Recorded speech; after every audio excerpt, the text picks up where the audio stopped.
This is the end of Chemotherapy II. In the next section, we will go over diuretics. In this section, we'll continue to talk about chemotherapy agents, as well as talking about anti-rejection medications. The first category that we'll cover are the plant alkaloids.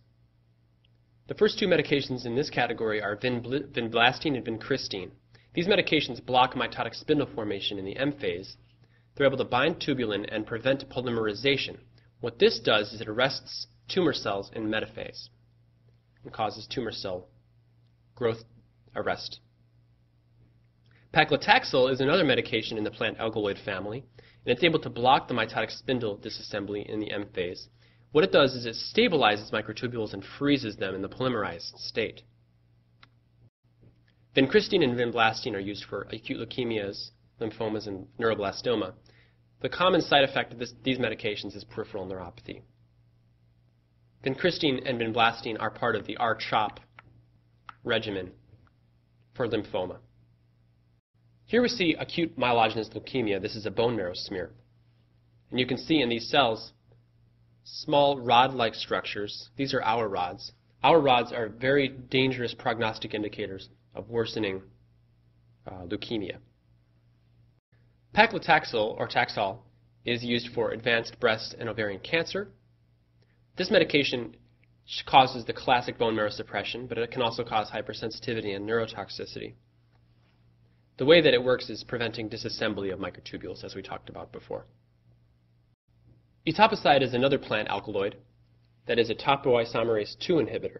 This medication is used to treat small cell lung cancer. As you know, small cell lung cancer is a very fast-growing cancer, and therefore etoposide must be used very quickly in these patients in order to stop the cancer from growing to the point where it starts to block the bronchus. Etoposide is also used for testicular cancers as well as relapsed leukemias. It also causes bone marrow suppression. Let's talk about antibiotic chemotherapy. This family includes molecules like bleomycin as well as doxorubicin and actinomycin D. These are so named as antibiotic chemotherapy agents because most of these are derived from natural sources like antibiotics, and some of these can actually serve as antibiotic medications. Bleomycin is a glycopeptide mixture which in the body is converted to free radicals which can damage DNA in rapidly growing cells. Bleomycin disrupts synthesis of components needed for mitosis, the G2 phase. Bleo is used for Hodgkin's lymphoma, squamous cell carcinomas, as well as testicular carcinoma. The adverse effects of bleomycin are very characteristic. Bleomycin is known to cause pulmonary fibrosis. This is something that's often tested on the boards. That fibrosis may be irreversible, and that should be carefully watched for in these patients. Doxorubicin and daunorubicin are anthracyclines. These are cell cycle nonspecific molecules that can actually work their way into the DNA and intercalate. They're able to also inhibit topoisomerase II. These are used for lymphomas and leukemias. The side effects of doxo and daunorubicin are classic in that they can cause a dilated cardiomyopathy that is often tested on the boards. It's something that you should watch out very closely for. Patients that are about to take doxo or daunorubicin for cancer should have their cardiac status evaluated prior to use, either by an echocardiogram or by a MUGA scan. The dilated cardiomyopathy can cause congestive heart failure and is related to the overall exposure of the drug, meaning how much is actually given, and usually this is irreversible. Doxo and daunorubicin can actually cause damage to the fingernails, and they can cause the urine in this patient to turn red. Here you can see the fingernails being damaged by doxorubicin. This will eventually grow out. Actinomycin D, or dactinomycin, is an anthracycline, again, antibiotic that inhibits RNA polymerase. It's used for certain eponymous cancers such as Ewing sarcoma, rhabdomyosarcoma, sarcoma, and Wilms tumor. It can also cause bone marrow suppression. Let's talk briefly about hormone chemotherapy. Glucocorticoids, such as prednisone, is often used for treatment of leukemias and lymphomas because of prednisone's ability to shut down white blood cells. Estrogen receptor blockers, such as tamoxifen, are able to inhibit estrogen receptor positive breast cancers. And androgen receptor blockers, such as flutamide, are able to inhibit the growth of certain prostate cancers.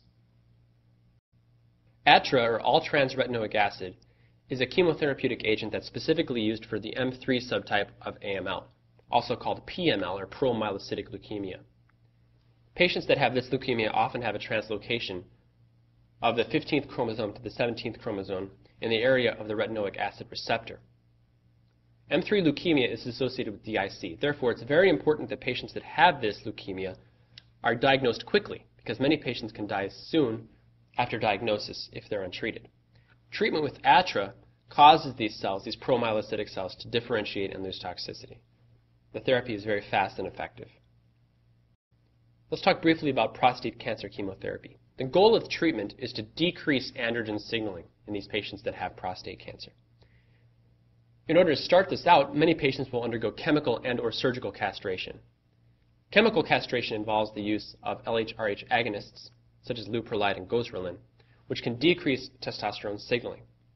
The combination of the agonist along with an anti-androgen drug such as flutamide shows very good results, and usually we can track PSA as it decreases in these patients that have prostate cancer after treating them with chemotherapy. Let's talk briefly about immunotherapy in cancer. There are certain monoclonal antibodies that have shown a lot of promise in treating cancers. One of those is rituximab, which is an anti-CD20 monoclonal antibody. Rituximab, or Erbitux, is used to treat B-cell lymphomas. It is a component of R-CHOP regimen along with cyclophosphamide, oncovin, prednisolone, and doxorubicin. Trastuzumab, also known as Herceptin, is a monoclonal antibody against the HER2/neu receptor in certain breast cancers. This is a receptor for the epidermal growth factor, although this is not technically called the EGF receptor. Patients that have HER2-positive breast cancer and receive this antibody are more likely to survive. Imatinib, also known as Gleevec, is a tyrosine kinase inhibitor that was specifically designed for treatment of chronic myeloid leukemia, or CML. CML is a disease that generally presents with an elevated white cell count, but it has a wide range of maturity of cells: blasts, promyocytes, neutrophils. Imatinib is traditionally used in these patients to knock down the tyrosine kinase, which is upregulated by the BCR-ABL fusion protein. This BCR-ABL arises from the Philadelphia chromosome, which is a fusion of chromosomes 19 and 22. Imatinib inhibits the kinase specific to CML. Imatinib resistance has become a problem lately, and therefore there are derivatives of imatinib that tumors have not become resistant to at this time. Asparaginase is an enzyme that is recombinantly produced and given to patients that have some leukemias, lymphomas. Asparaginase is able to deplete serum asparagine, which some cancers, such as leukemias and lymphomas, require for growth. Asparaginase can cause an allergic reaction, however, in many patients, and can also cause pancreatitis. Let's talk about anti-rejection drugs very briefly. These would include cyclosporine, tacrolimus, sirolimus, and mycophenolate mofetil. Cyclosporine is a drug that inhibits calcineurin in white blood cells and leads to decreased interleukin-2 and production. Cyclosporine is also used in autoimmune diseases such as rheumatoid arthritis and psoriasis. Cyclosporine is used widely and in many patients to prevent organ transplant rejection. It's one of the most commonly given transplant rejection prevention medications. The levels of cyclosporine are affected by any drug that can inhibit or induce cytochrome P450. If this drug is given along with the cytochrome P450 inhibitor, this can lead to toxic levels of cyclosporine, where the opposite is true if the drug is given along with an enzyme inducer. This can lead to decreased levels of cyclosporine in organ rejection. The adverse effects of cyclosporine include nephrotoxicity and neurotoxicity. Tacrolimus and sirolimus have action and toxicities similar to cyclosporine. They also are calcineurin inhibitors. These medications are able to prevent graft versus host disease and lead to successful organ transplantation. These also work in patients that are receiving bone marrow transplants or stem cell transplants. These medications are also metabolized by the cytochrome P450 system, similar to cyclosporine. Mycophenolic acid, also known as mycophenolate mofetil, is an immunosuppressant medication that's derived from a fungus. The way that it works is it inhibits inosine monophosphate dehydrogenase, and it also prevents B lymphocyte and T lymphocyte proliferation. Mycophenolate acid has taken the place of azathioprine for prevention of transplant rejection. It has an improved side effect profile compared to azathioprine. This is the end of Chemotherapy II. In the next section, we will go over diuretics.